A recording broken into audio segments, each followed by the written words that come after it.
Hey guys, so in this video I'm going to be talking about circuit malfunctions and different types of things that can go bad in a circuit.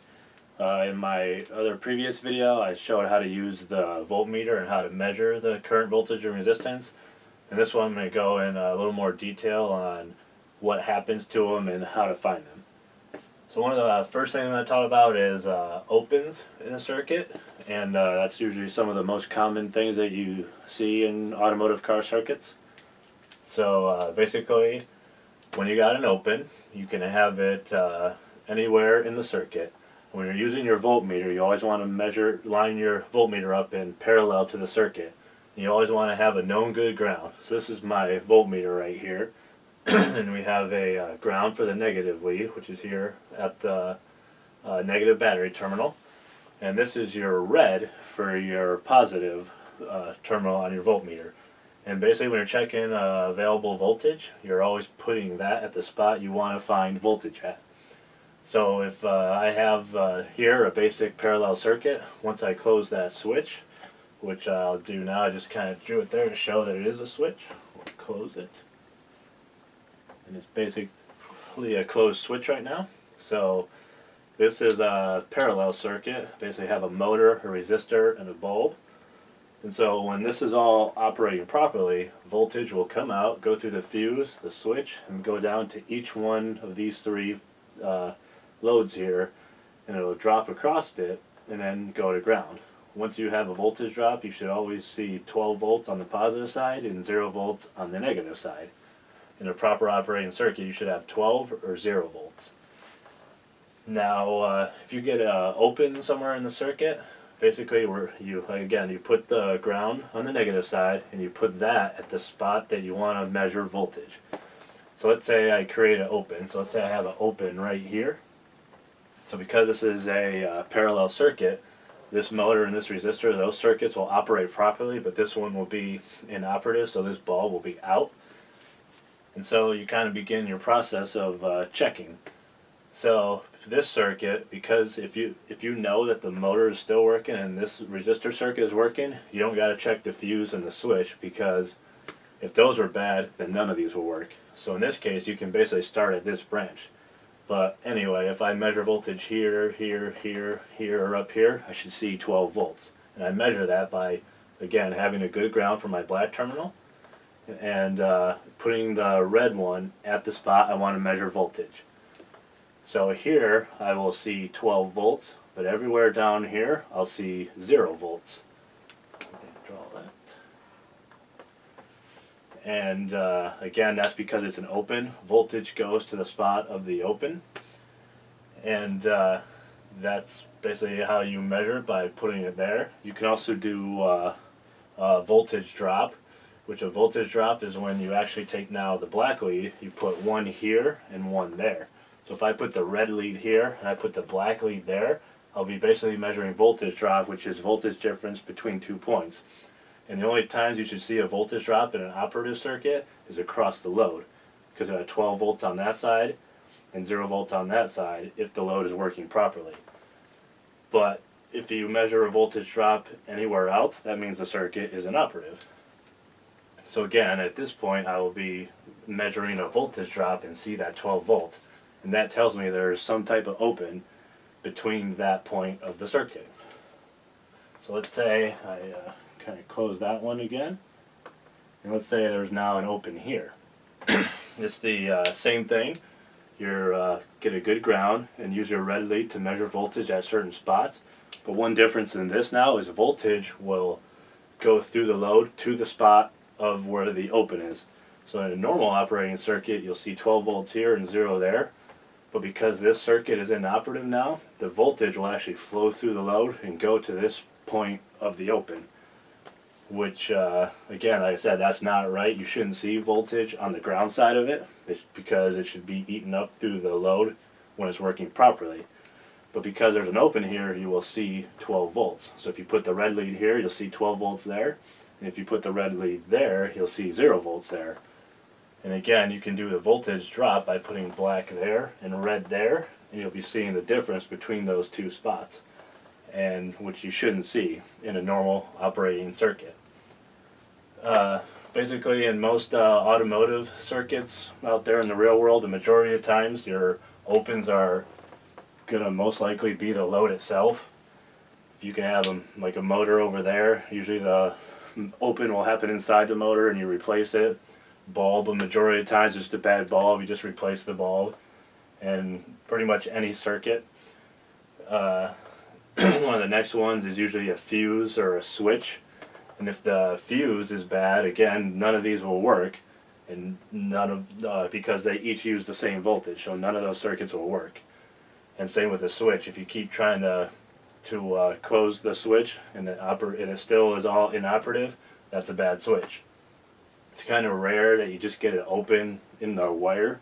Sometimes it'll happen on some cars. When I worked, we actually had a good amount of rat chews. For some reason, rats like the material that the wire was made out of. But most of the time, it's going to be the loads that go out. And you're just checking available voltage using your ohm meter. And next one I'll talk about is resistance. Alright, so sometimes in a circuit, you can get unwanted resistance, and that will cause chaos to your circuit not operating properly. So as I explained in my last video, when you want to measure resistance, you always isolate the circuit. And you put the leads at one end of the circuit and the other lead at the other, and you're measuring resistance in just that circuit itself. Whatever you want to measure resistance is, whether it's the whole circuit or just the load itself, you always isolate it. And the voltmeter sends its own voltage, measures the current, and calculates the resistance for it.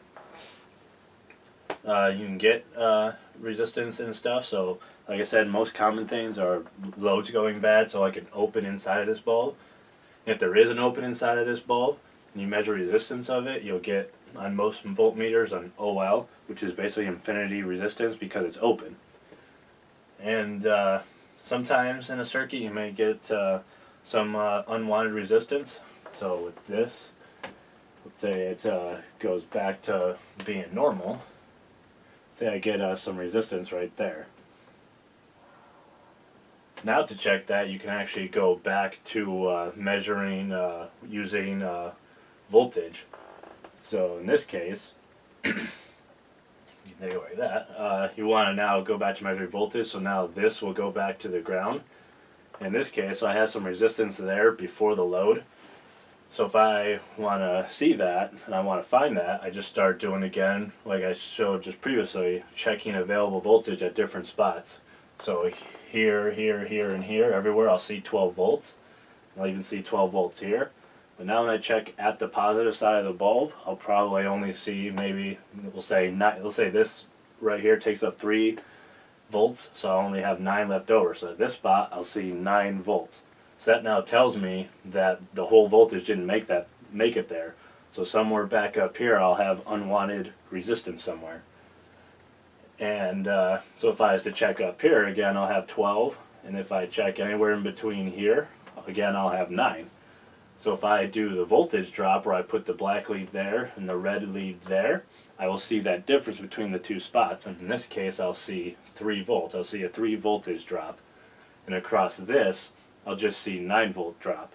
And you don't want to see those different numbers in an operating circuit. You only usually want to see 12 or 0.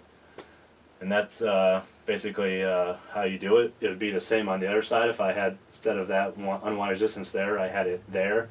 It'd be the same thing. I'd have 12 volts available there, but only maybe 9 of it will drop, and I'll still have 3 volts down here.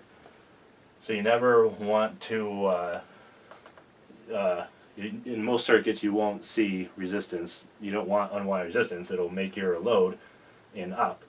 And that's basically how you measure it. Like I said, you isolate the circuit and you check the resistance of it. And if it's a basic open load, so if this motor went bad and you check the resistance of it, you'll get OL. And then you go back to the voltage and measuring the 12 volt drop across it. And normally in an operating circuit, when it's operating properly and you check the voltage drop, you'll see 12 volts. And let's say that motor is bad and you check the voltage drop across it, then it's still, again, 12 volts, but it's inoperative. That tells you that there's an open inside of it. Or basically, in this case, the motor itself is bad.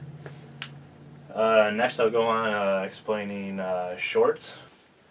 Okay, so in shorts, whenever you have a short in one of your circuits, so again, as I explained in my last video, it's basically just goes right to ground somewhere. Somehow, maybe the wire is touching ground and it's going right to it. And depending on where it is, if it's on the power side or the ground side. In this case, I have a short on the power side. If you get something like this, you'll blow that fuse, and now in this case, none of these will work. And shorts can be a hard thing to find. They can get tricky. Because in order to kind of measure that stuff, voltage and stuff, you're going to have to replace your fuse, but every time you replace that fuse, it's going to keep blowing. So it can get tricky. Sometimes too, you may even have a short on the ground side. So let's say we have a short there, and in this case, because the switch is up here, it'll be normal, you won't be seeing it. Well, let's say for example, this circuit actually had another switch down here. Let's say the switch is there, and the switch is normally open. So in order to make the circuit work, you got to close both that switch and this switch. Well, in this case, this switch is open, and it's still working. So why would it be on if your switch is open? In this case, you have a short to ground right here before the switch and in between the load. So you're basically providing its own ground to it, always causing that light to be on. And these can get known as parasitic draws. If it's a circuit, you see it and you see the obvious, then it can be easy. But sometimes, a lot of times, you'll get people coming in for every time they turn their car off, overnight their battery will die, charge it up, works good, and the next day it dies. And those can be tricky. But that's basically what another one of the problems you see is shorts to ground. And trying to find parasitic draws, I'll describe that in another video.